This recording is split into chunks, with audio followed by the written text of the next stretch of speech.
What was it like working with Paul Westerberg on on Alice Rick Down?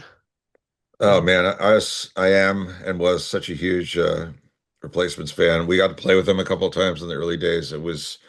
I just loved them so much.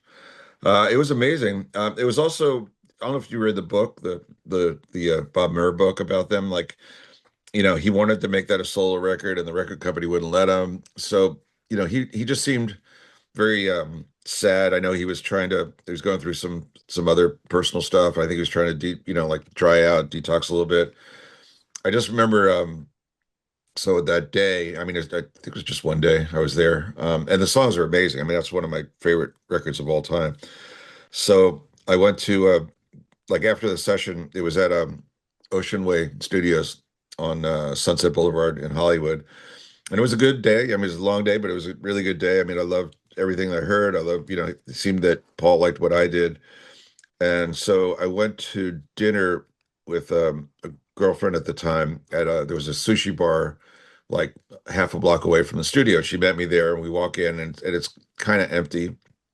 So we actually sat at a table, and there was maybe 10 people in this restaurant, and I'm like, we're talking, and I look and I see Paul is like in the furthest corner with his back to the restaurant, like literally like as far away as everybody could be, like with his back to everybody. I just thought, oh man. And I was like, I was going to ask him to come join us. I'm like, no, I don't. I think that's what he wants.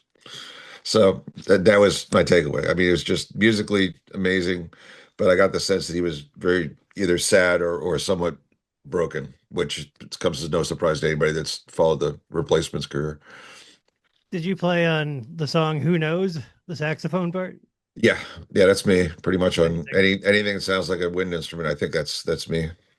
Wow, that that song is so great. The whole album is. That whole album, yeah, it's everything on it is amazing. I love that record. Do you You know, think he'll ever come out of retirement to like put anything out or anything? Or we have friends in common. There's a guy I know who works with him when he wants to work, and I wouldn't rule it out. I think he thinks that he doesn't have anything to say, but I would respectfully disagree.